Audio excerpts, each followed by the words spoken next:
ಎಲ್ಲರಿಗೂ ನಮಸ್ಕಾರ. ಮನೆಯಲ್ಲಿ ಯಾವುದೇ ದೇವರ ಫೋಟೋ ಅಥವಾ ವಿಗ್ರಹಗಳನ್ನು ಇಡಬೇಕಾದರೆ ಅದರದೇ ಆದ ಕೆಲವು ನಿಯಮಗಳಿವೆ.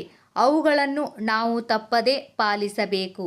ಆ ನಿಯಮಗಳನ್ನು ನಾವು ಪಾಲಿಸದಿದ್ದರೆ ಹಲವಾರು ಸಮಸ್ಯೆಗಳಿಂದ ಬಳಲಬೇಕಾಗುತ್ತದೆ. ದೇವರು ಮತ್ತು ದೇವತೆಗಳ ವಿಗ್ರಹವನ್ನು ಪೂಜೆಗಾಗಿ ಮನೆಯಲ್ಲಿ ಇಡಲಾಗುತ್ತೆ. ಮನೆಯಲ್ಲಿ ಯಾವುದೇ ದೇವರು ಅಥವಾ ದೇವತೆಯ ಪ್ರತಿಮೆಯನ್ನು ತರುವಾಗ ಮತ್ತು ಅದನ್ನು ಸ್ಥಾಪಿಸುವಾಗ ಯಾವ ನಿಯಮಗಳನ್ನು ಮನಸ್ಸಿನಲ್ಲಿಟ್ಟುಕೊಳ್ಳಬೇಕು ಅನ್ನೋದನ್ನು ಧರ್ಮಗ್ರಂಥಗಳಲ್ಲಿ ಹೇಳಲಾಗಿದೆ. ಇದಲ್ಲದೆ ಮನೆಯಲ್ಲಿ ದೇವರ ಎಂತಹ ವಿಗ್ರಹಗಳನ್ನು ಇಡಬೇಕು ಅನ್ನೋದನ್ನು ಸಹ ಧರ್ಮಗ್ರಂಥಗಳಲ್ಲಿ ಹೇಳಲಾಗಿದೆ. ಮನೆಯಲ್ಲಿ ಆರ್ಥಿಕ ಪರಿಸ್ಥಿತಿ ಉತ್ತಮವಾಗಿರಲು ಹೆಚ್ಚಾಗಿ ನಾವು ಲಕ್ಷ್ಮೀ ದೇವರ ವಿಗ್ರಹ ಅಥವಾ ಫೋಟೋ ಮನೆಯಲ್ಲಿ ಇಡುತ್ತೇವೆ. ಆದರೆ ಜನರು ತಮ್ಮ ಮನೆಗಳಲ್ಲಿ ನಿಂತಿರುವ ದೇವರ ವಿಗ್ರಹವನ್ನು ಇಡುತ್ತಾರೆ. ನಿಂತಿರುವ ವಿಗ್ರಹವನ್ನು ಮನೆಯಲ್ಲಿ ಸ್ಥಾಪಿಸಬಾರದು ಎಂದು ಧರ್ಮಗ್ರಂಥಗಳಲ್ಲಿ ಹೇಳಲಾಗಿದೆ. ವಿಶೇಷವಾಗಿ ನೀವು ಲಕ್ಷ್ಮೀ ದೇವಿಯ ವಿಗ್ರಹವನ್ನು ಮನೆಗೆ ತರುತ್ತಿದ್ದರೆ ನಿಂತಿರುವ ಭಂಗಿಯಲ್ಲಿರೋ ಪ್ರತಿಮೆಯನ್ನು ಅಥವಾ ಫೋಟೋವನ್ನು ಆಯ್ಕೆ ಮಾಡುವುದನ್ನು ತಪ್ಪಿಸಿ. ಯಾಕೆ ಲಕ್ಷ್ಮೀ ದೇವಿಯ ನಿಂತಿರುವ ವಿಗ್ರಹ ಇಡಬಾರದು ಅನ್ನೋದನ್ನು ತಿಳಿಯೋಣ. ನಿಂತಿರುವ ಲಕ್ಷ್ಮೀ ದೇವಿಯ ಪ್ರತಿಮೆ ಮನೆಗೆ ತಂದರೆ ಏನಾಗುತ್ತೆ? ಲಕ್ಷ್ಮೀ ದೇವಿಯ ಸ್ವಭಾವವು ಚಂಚಲವಾಗಿದೆ ಎಂದು ಧರ್ಮಗ್ರಂಥಗಳು ಹೇಳುತ್ತವೆ.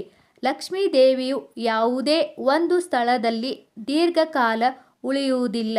ಹೀಗಿರುವಾಗ ನಿಂತಿರುವ ಲಕ್ಷ್ಮೀ ದೇವಿಯ ಫೋಟೋ ಅಥವಾ ವಿಗ್ರಹ ಅಂದರೆ ಆಕೆ ಅಲ್ಲಿ ಹೆಚ್ಚು ದಿನ ಉಳಿಯುವುದಿಲ್ಲ ಎನ್ನುವುದನ್ನು ಸೂಚಿಸುತ್ತದೆ.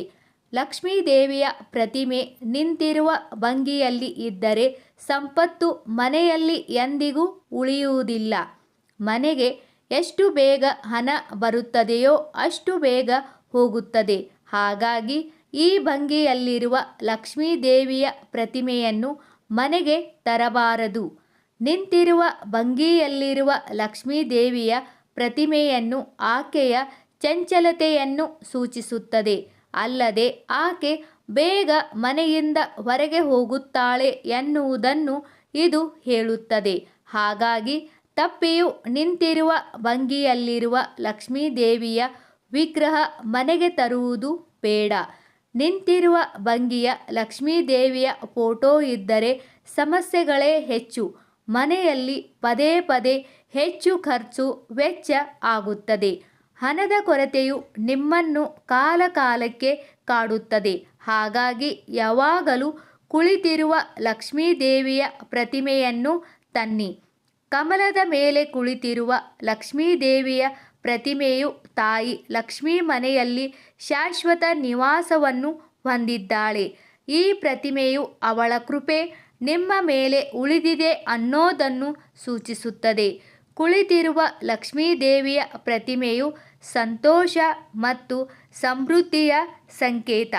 ಸ್ನೇಹಿತರೆ, ಈ ವಿಡಿಯೋದಲ್ಲಿರುವ ಎಲ್ಲ ಮಾಹಿತಿ ನಿಮಗೆ ಇಷ್ಟವಾದರೆ ದಯವಿಟ್ಟು ನಮ್ಮ ಚಾನಲ್ ಸಬ್ಸ್ಕ್ರೈಬ್ ಮಾಡಿ, ವಿಡಿಯೋಗೆ ಲೈಕ್ ಮಾಡಿ, ವಿಡಿಯೋನ ಶೇರ್ ಮಾಡಿ. ಎಲ್ಲರಿಗೂ ಧನ್ಯವಾದಗಳು.